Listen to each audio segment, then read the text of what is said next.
Good evening, everyone. Good to see you. I'm Melissa Gilliam, Executive Vice President and Provost of The Ohio State, and it is my pleasure to greet you on this very special occasion, which is our second annual Education for Citizenship Address. So we began this tradition last year, that's why it's the second, and we expect this to become one of the hallmarks of a Buckeye welcome each autumn semester. And that's why we went straight to Ohio State University's motto, really thinking about this thing that is inscribed on our seal, and it means education for citizenship. And it sets a lofty and really uncompromising goal because it calls upon you to use your Ohio State education to become model citizens, to lead the way in changing the world, to leave it a better place than the one you found. If you had the chance to attend Convocation a week ago, I talked a little bit about the importance of civil discourse. And maybe you remember that I defined civil discourse as a conversation in which there's a mutual airing of views without rancor. It's an unspoken understanding that everyone is entitled to their own opinion, even if you find those opinions disturbing, and that everyone is entitled to be treated with dignity and respect. It's not easy, but that is what we aspire to. So a first step in fulfilling Ohio State's motto is committing yourself to the practice of civil discourse as you exchange perspectives with others who don't necessarily agree with you. And this evening's address memorializes that motto by formally kicking off a new academic year of our Civil Discourse Project, and it's great to see so many leaders of this work in the audience. And so throughout the year, this project will provide both curricular and extracurricular opportunities to learn more about how to engage with others.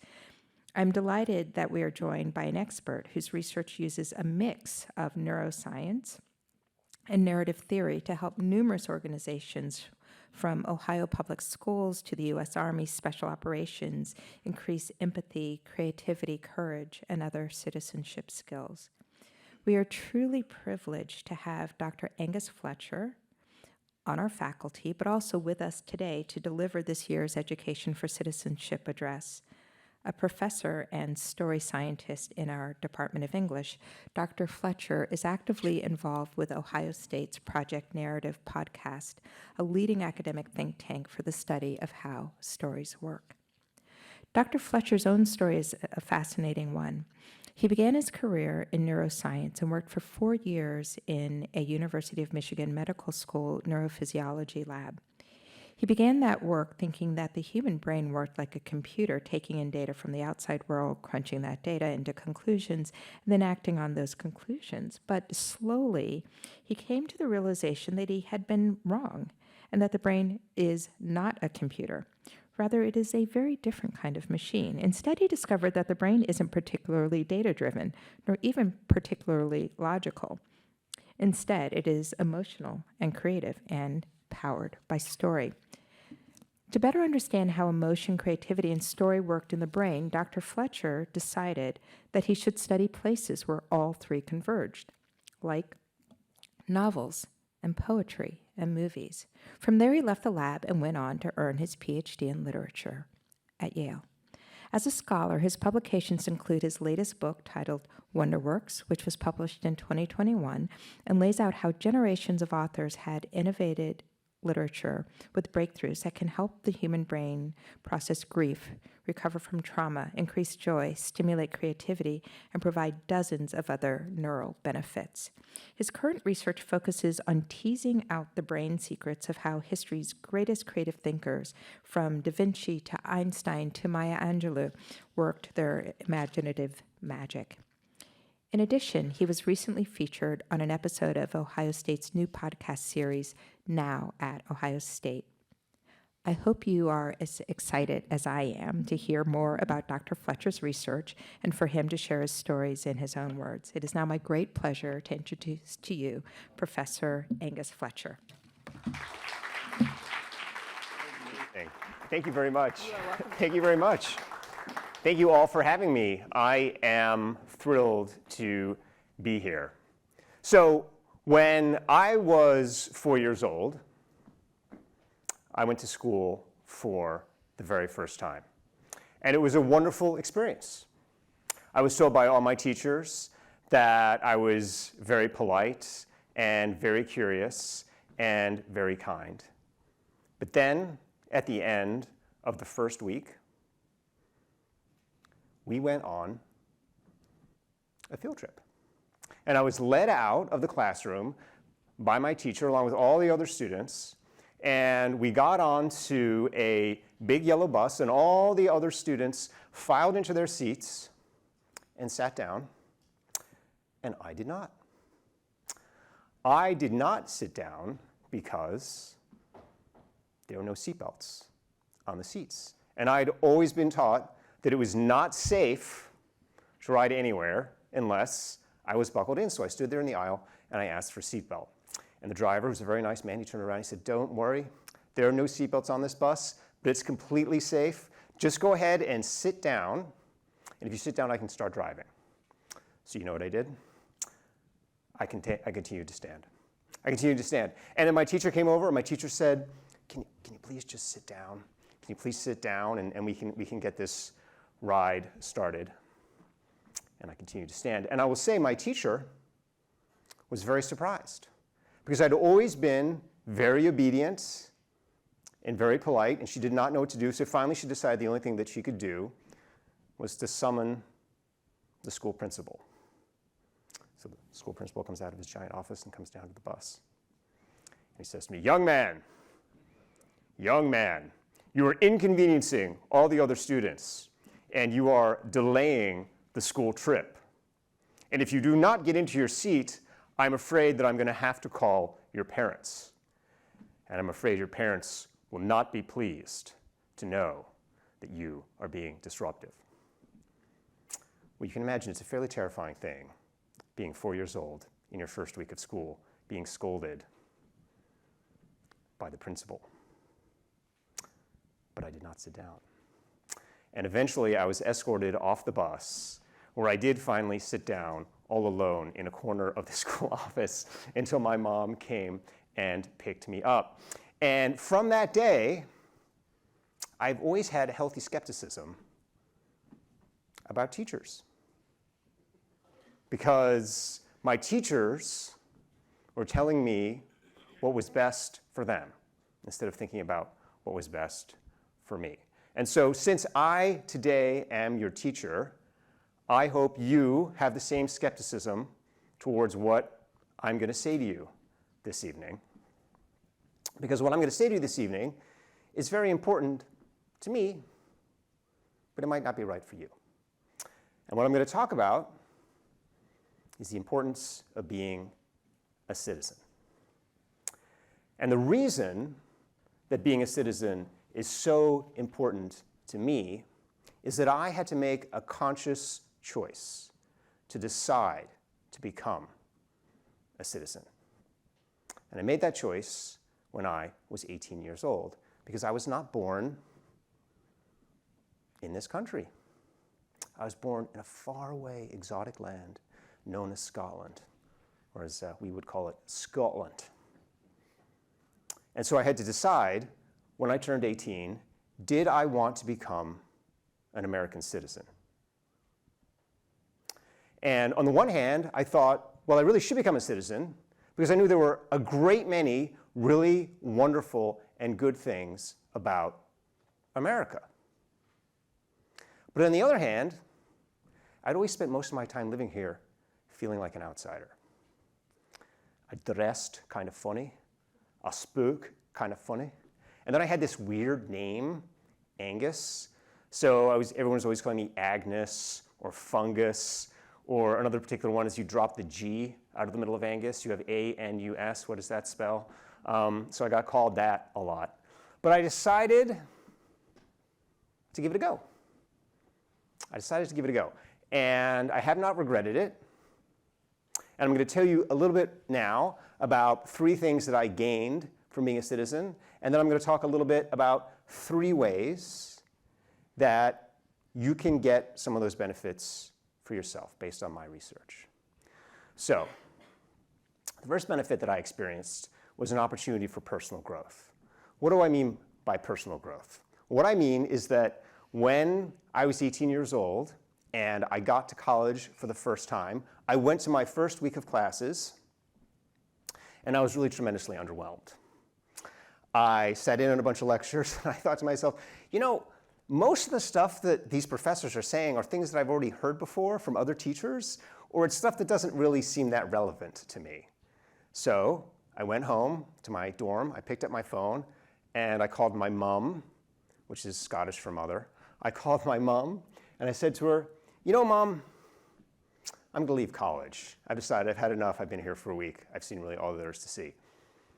And my mom knew better, because she remembered me being that 4-year-old on the bus. She knew better than to tell me to go back into class and take a seat. So instead, what she said to me was, I want you to answer this question. Do you think there's one person on this entire campus that you could learn something from?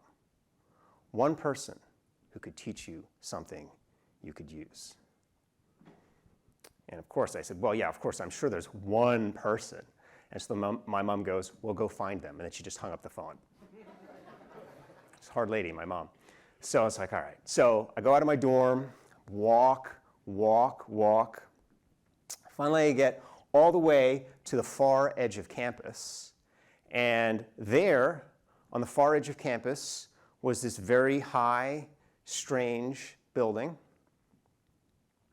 I walked inside that building, and inside that building, I discovered a special kind of neuroscience lab known as a neurophysiology lab. And I just walked in there and I asked the scientist in there, I said, can you tell me how the brain works? Now, those scientists did not have to tell me how the brain worked. First of all, the building was technically off limits and I was not supposed to be there. I'd actually broken my way in technically because I did not have access privileges. So they would have been fully within their rights to tell me to leave or to have me arrested. But they didn't do that. Instead, they said, sure, come in. And they sat me down at this $1 million microscope, and I got to look through that microscope, and I got to see how the brain works. And I liked it so much that I stayed there for 4 years. I did research. I published papers, changed the course of my life. Why did those scientists invite me in? Why did they treat me with generosity and openness instead of suspicion? Because they viewed me as citizens of the same community. And because they did that, they changed my life. So that's the first benefit you can get from being a citizen of a community. The second benefit is an opportunity to grow stronger by being part of something bigger than yourself. Now, when we think of strength and gaining strength, we often think of that as something that we get from our community, but really it's something we get from giving to our community. And that's because of how our brain works. Our brain gets stronger the more that it gives to others. I'll just give you a quick example from my research. I work a lot with the US Army Nurse Corps. And those nurses were in Afghanistan in April 2021, evacuating Kabul.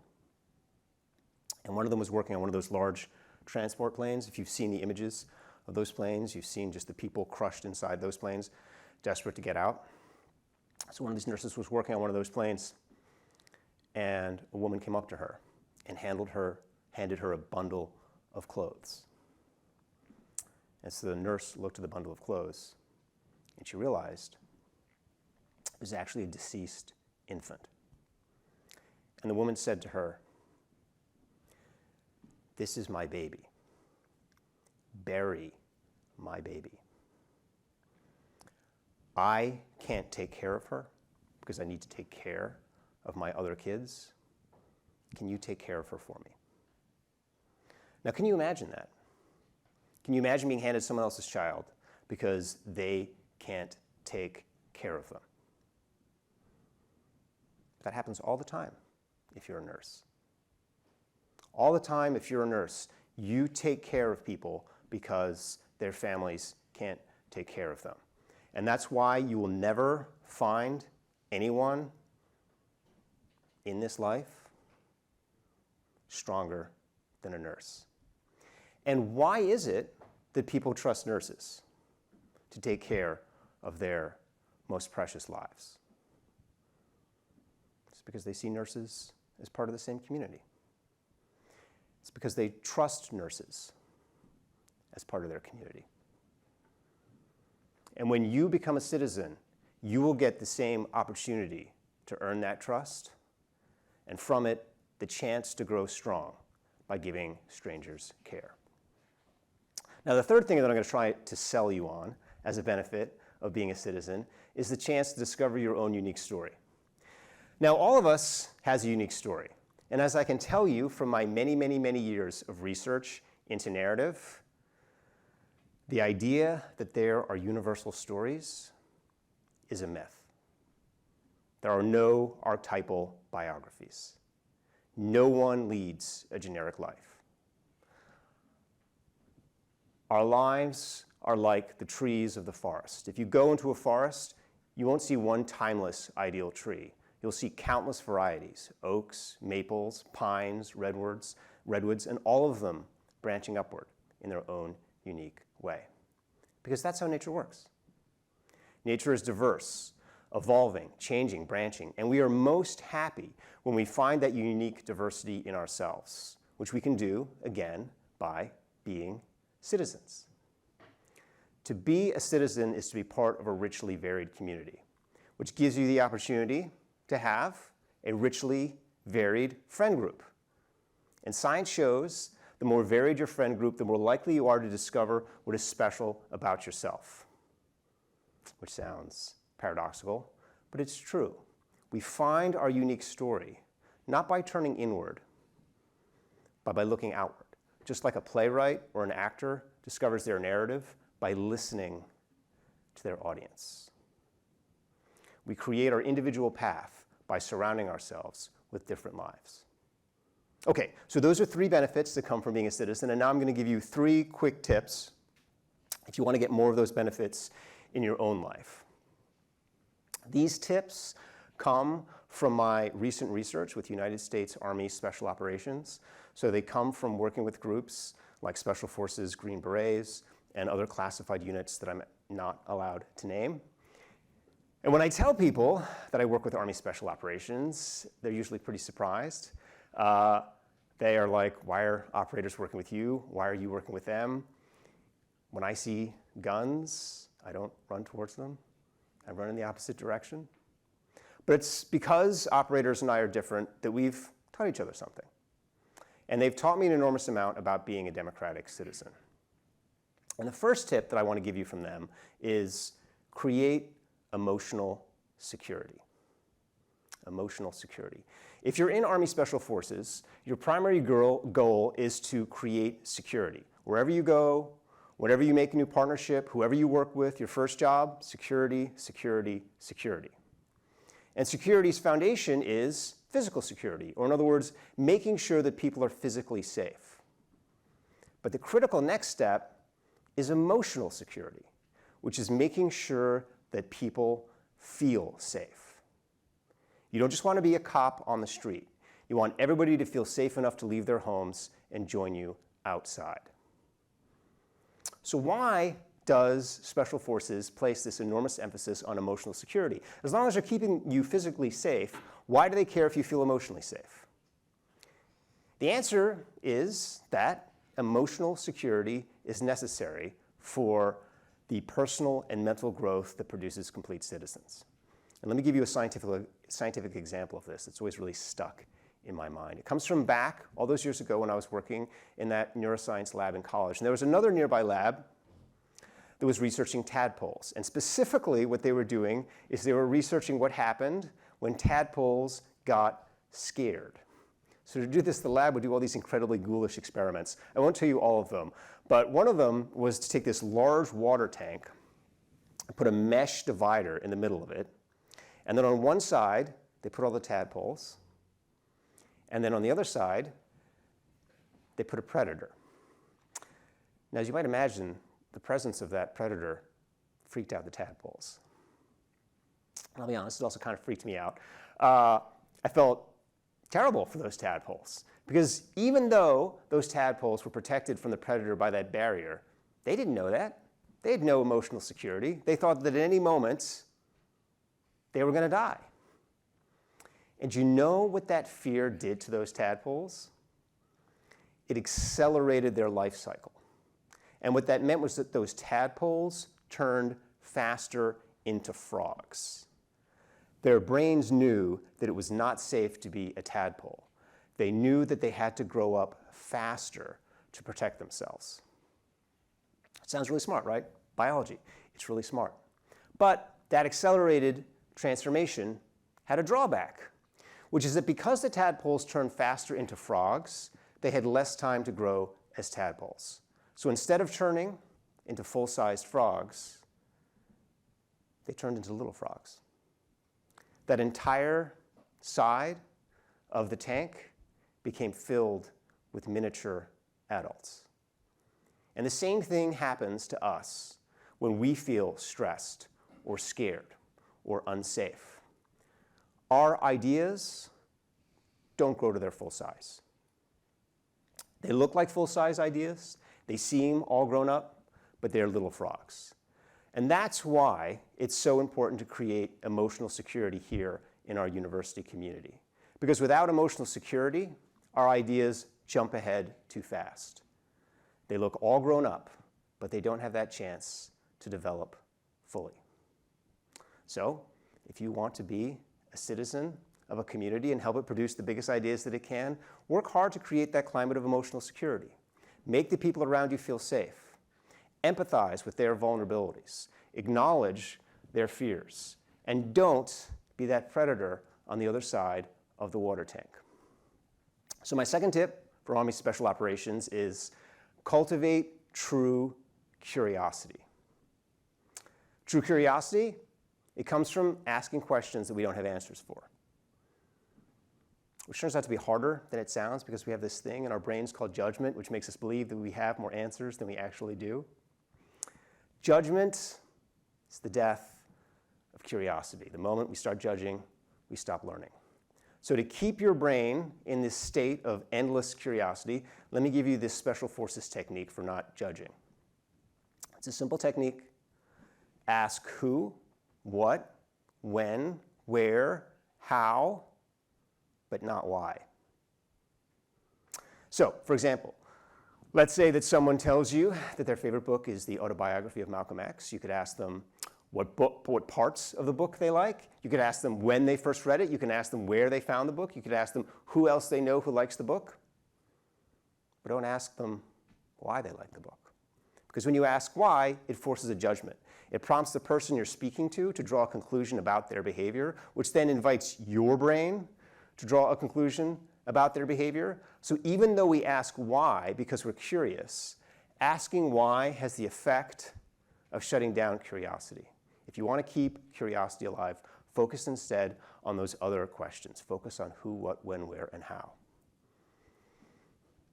As I discovered when I was first taught this technique, it takes a lot of practice to get good at it. It's very, very hard not to ask why, because it's hard not to want to make judgments.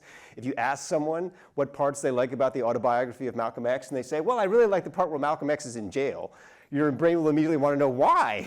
Why do you like that part? But you can't do it. You instead have to ask, what happens when Malcolm X is in jail? Who does he meet there? How does he live on the inside? The more you practice this technique, I promise you, the more you practice this technique, you'll see that you will cultivate true curiosity, which will then produce true empathy, which in turn creates emotional security and personal growth. Here's my third and final tip from Special Forces. Be a force multiplier. Be a force multiplier. When you're a force multiplier, you create opportunities for people who then create opportunities for more people, so that your initial act of citizenship is multiplied. And so the power of this was driven home to me when I volunteered the summer after college to teach biology at a Philadelphia public school. I'd never been a teacher. I was terrified about setting foot in the classroom, but I was mentored by this wonderful, experienced biology instructor who had taught many, many people to be teachers, in turn creating the opportunity for them to create opportunities for their students. So she was, in other words, an education force multiplier. And it was a very good thing that I had her help, because the moment I set foot in the classroom, everything went totally wrong. So my plan was to teach biology by using this life-size human dummy. It was this amazing dummy. It had all these plastic removable parts. So you could take out the heart, and you could take out the lungs, you could take out the liver, you could break them apart, you could hand them around to everyone, you could show exactly how it worked. And so for the first few days of class, I got up there with the dummy, I opened up the dummy, I took out the stomach and the heart and the lungs. I explained how all the different parts worked. I then handed it around for the students to examine. And I was completely confident as I was doing this that my students were on track to learn biology and ace their final exam. But here's what happens on the third day when I walk into the classroom. I walk into the classroom and I see, to my horror, that the dummy is dangling from the ceiling fan in the center of the room. Somebody had hanged the dummy. They had wrapped a rope around its neck and suspended it from the fan, and its plastic intestines were literally just falling out, spilling all over the floor. So of course I did what any true teacher would do. I stood at the front of the room and I said, "Who is responsible for this anti-educational act? Who did this?" And so what did my students say? My students say, all of us did it. All of us did it because we're tired of learning about what happens inside the bodies of white people. Now, I will be honest with you, I found this answer so incomprehensible at first. I thought the students were pranking me. They were not. They thought that I'd spent the first 2 days teaching a class on white people's anatomy. They thought I had taught them about what the stomachs of white people look like, what the hearts of white people look like. And they thought this because I'm white, the dummy had white skin, my students did not. And so what I was forced to confront in that moment was the obvious fact that I was being the opposite of a force multiplier. The grand result of my first 2 days of teaching had been to convince my students that I literally had a different kind of heart than they did. So I thought back to that biology instructor who had taught me. I thought back to how she had been a force multiplier. I asked myself, what would she do? And I decided that she would probably stop lecturing about this human dummy and instead practice a little bit of curiosity and empathy. So I brought the students in. I spent the rest of class listening to them, trying to discover a little bit more about them. And finally I said to them, look, if you were teaching this class, hypothetically, how would you teach it? What would you do? And they sat there and they thought for a while and they said, you know what we would do? We'd like to look inside our own bodies with our own eyes. That's what we would do. So what happens the next day? They come in. What have I done? I've set up microscopes for them. The cheaper version of that $1 million microscope that I got to look through when I was in college. Set up microscopes. I taught them how to take cells from inside their cheeks, put them under the microscope so they could look at them, so they could see into their own bodies with their own eyes. And when they had finished doing that, I took some cells of my own body, and I said, would you guys like to look at what I look like inside? And they said, yeah. I said, we'd be interested. So they took my cells and they put them on the microscopes, and they compared my anatomy to theirs. And of course, I knew of course what the students would discover. They would discover that my cells were identical to theirs. They would think in their minds, beneath the skin, everybody is identical. Inside, we're all like the dummy. But that is not what they discovered.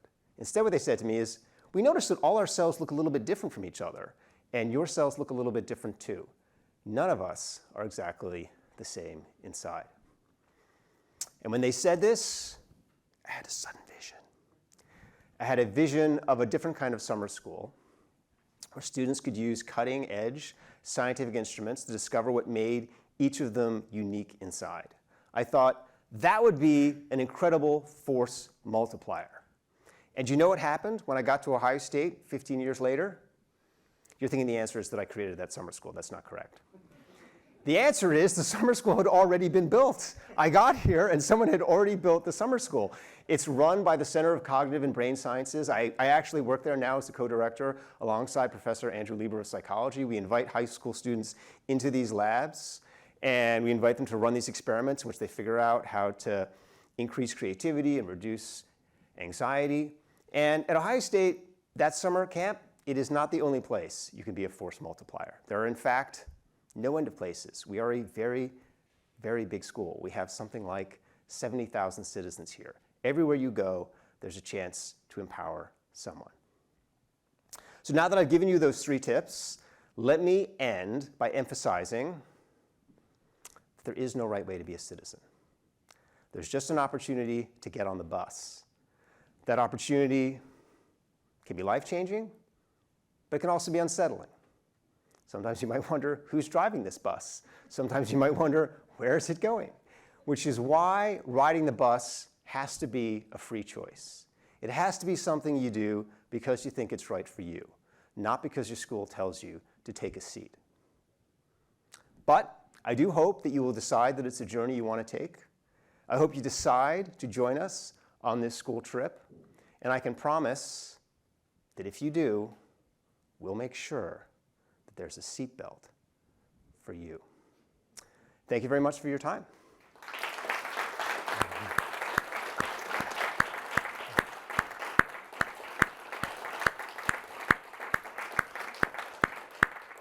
We have microphones set up if anyone wants to ask questions. If you don't want to ask questions, you can feel free to disperse and be citizens outside.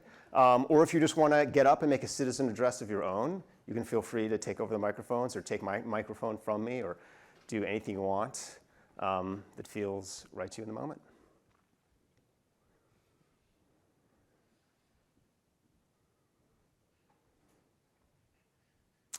If I've stunned you into silence with the power of my oratory, I really am totally serious when I'm saying we can wrap it. Do you want to? How about we do this? How about we give you guys 5 seconds, and then if somebody asks a question before the 5 seconds is over, I'll answer it, and if not, we'll wrap and we'll go get refreshments outside. Does that sound good? All right. Are you cheering for someone to ask a question or not? Are you cheering to get out of your seats? We'll find out. 5. Oh, we got a question. Okay.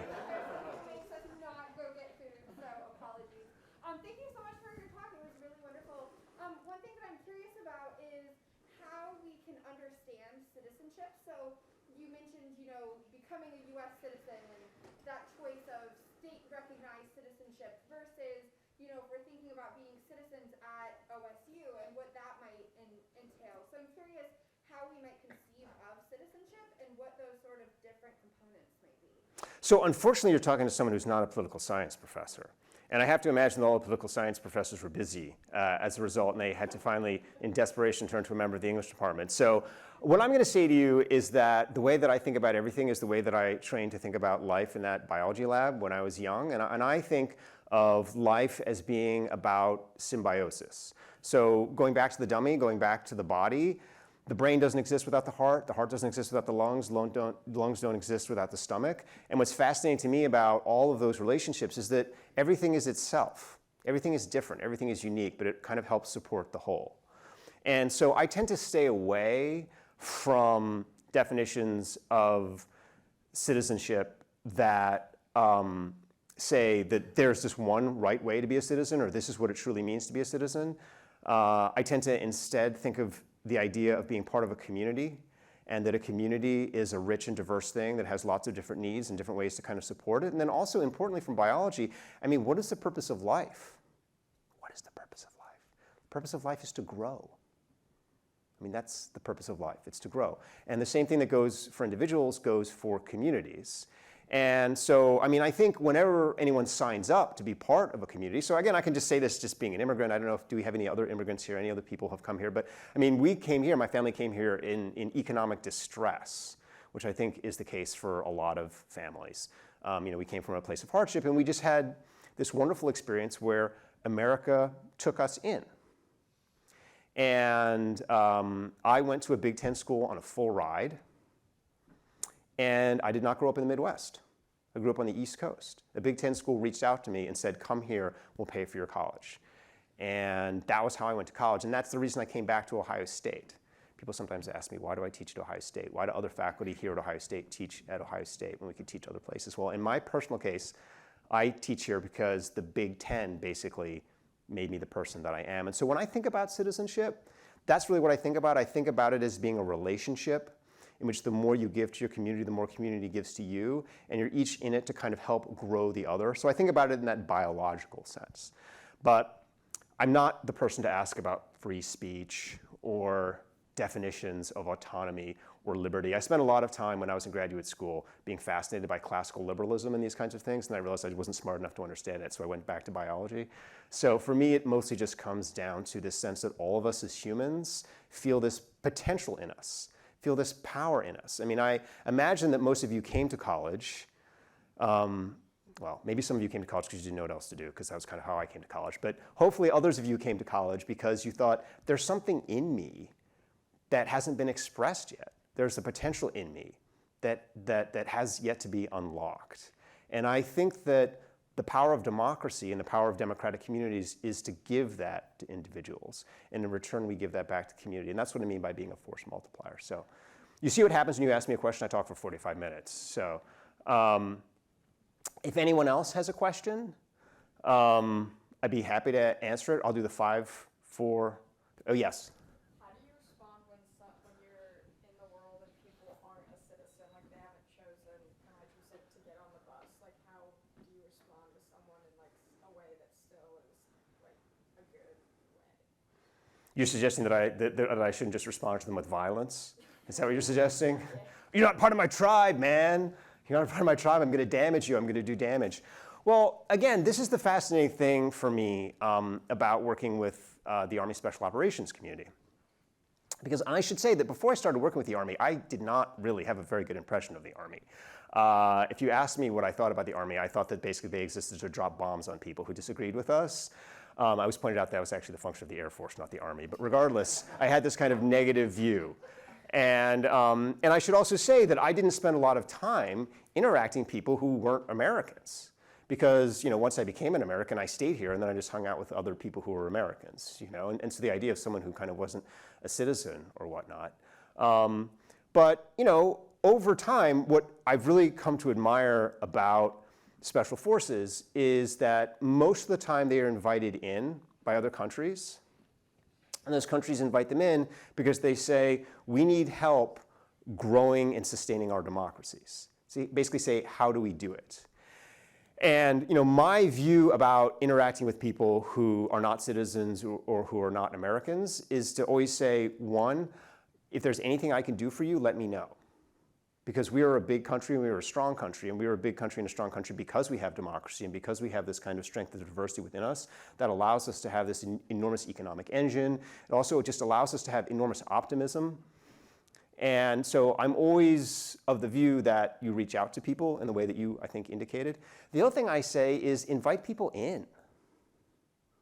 Invite people in. I've never understood, maybe this is because I'm an immigrant, but I've never understood why people have a negative view sometimes of immigrants. And I think that, if someone wants to come and join your community, let them. Let them join your community. And we as humans have this thing that we call status. It's also a thing you notice if you hang out with chimpanzees a lot. Chimpanzees get very excited by this thing called status. There's like the very important chimpanzees and the less important chimpanzees. And this leads us to build clubs and other things where we exclude people because it makes us feel better and superior. But the reality is that we're just much happier when we let people in. And we're much happier when we give them the opportunity and the affordance to have the things we have. So I would just say that if you meet people who aren't citizens, just keep the door open. And then, gradually elbow your way into their life and see where it goes. But again, going back to biology, the thing that I believe is that things that work, work. And I've just noticed there's a lot of anxiety in this country about democracy. Is democracy under threat? Is democracy falling apart? Or all these things kind of happening? Do we have to kind of proactively go out and grow our country? Do we have to kind of maintain an active presence in foreign communities to kind of stop, other ways of life from proliferating? I think that's all malarkey. I think democracy is the strongest thing that has ever been invented by humans. I think American democracy is tremendously strong. And I think the reason for that goes back to our biology. I mean, at the root of democracy is simply the idea that two heads are better than one. I mean, that's really what it comes down to. And then two heads are better than one, three heads are better than one. And the whole point of democracy is the more you build those big, diverse, inclusive communities, the more problems you can solve, the more adaptive you are. And those communities, when you're inside them, are often terrifying because there's so many different ideas, there's so much chaos, there's so much rambunctiousness. But then when you mess with a democracy, all of that gets pointed at you. And so all of this is to say that I think you invite people in and you provide the opportunity for others to join, but you kind of know in your heart that at the end of the day, democracy is life. Do we have any other questions? I've been asked to have you walk up to the microphones because apparently this is being recorded. So do you want to walk up to the microphone to ask a question? I know this somehow makes it even more intense because you've got to do like the walk up to the front. No, this is all the spotlight now.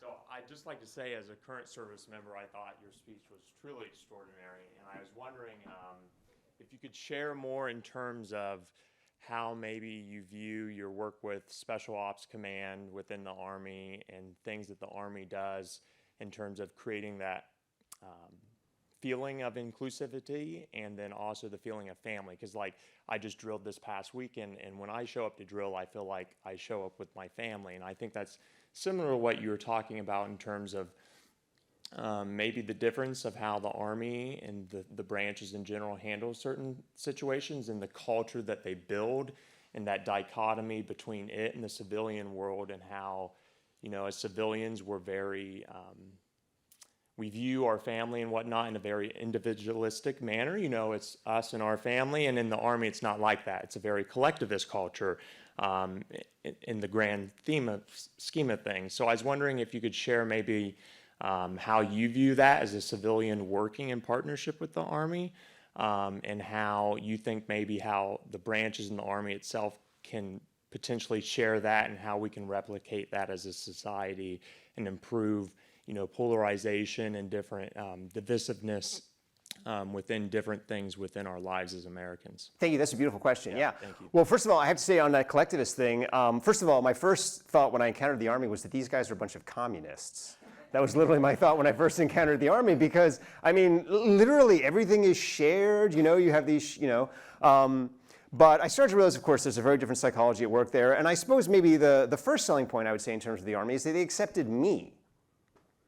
They welcomed me in. And I found this to be very surprising. I had a lot of sort of very negative views about the Army. And they welcomed me in. They have allowed me into some of the most secured areas that they have, some of the most secretive areas. I do not have a security clearance. I refuse to sign a security clearance form. I refuse to go through any of those kinds of things. The Army has trusted me. And sort of by extending that trust to me, that has shown me sort of, as you're talking about, the sense that they put things above and beyond the individual. A couple of other things that I think are fascinating to me about the Army, because I also have started to work recently in the business sector. And the more I work in the business sector, the more I run back to special operations. And the reason for that, broadly speaking, is that in the business sector, if someone doesn't like the job that you're doing, or they have some other issue with you, they fire you. They get rid of you. But when you join the Army, you are the Army's. And one of the things that I talk about all the time with commanders and leaders in the Army is this thing known as inherited talent. And that's really a kind of Army euphemism for we gave you these people, figure out how to make them work together as a team. And that's America. But we keep trying to pretend otherwise. We keep trying to pretend in America like we're a business and we can somehow fire people and get rid of them, and if we don't like them, they're gone. But actually, America is like the Army. And the Army is the longest continuous institution in America. I mean, it's because of the Army that we exist as a nation. And I do think that for me, it has increasingly become a kind of role model to me in terms of the fact that it accepts everyone, just about. It lifts them up. And then it has this attitude that, you know, once you're part of us, we're going to figure out how to kind of make it work for you. The other thing about the Army, which I really, really respect, is they get handed problems and they're told you have to solve them. I spend most of my life running away from problems. I mean, I really do. And I think that that's typical of the average American citizen. So anytime something isn't working around my house, I like figure out who I call to fix it. If I don't like things, I just ignore them or avoid them. And we as a society, we as a country have just an enormous number of problems. And 95% of us spend all our time blaming someone else for the problem. And one of the things I learned from the Army is you just can't do that. It becomes your problem. And the Army is always being called upon by the government just to fix problems that no one else will fix. So if there's a problem, you know, oh, we've got to build a dam somewhere, the Army will build the dam. We've got this problem of distributing food, the Army will distribute the food. The Army's always being called to do that. And I think that when you shift your psychology and you say to yourself, those problems are my problems, it seems at first kind of a pain, but it becomes rapidly very empowering. So I do want to thank the Army for giving me that opportunity, and I want to thank you for coming up to speak. And I would say to anyone, you know, if you're like me and you don't believe in war, don't let that disincline you from reaching out and talking to veterans and learning from our military community, because I do think they have a lot to teach us about being citizens. Are there any other questions? 5, 4, 3, 2, 1. All right, thank you very much. You've been a wonderful audience. And I think that there are some kind of refreshments outside.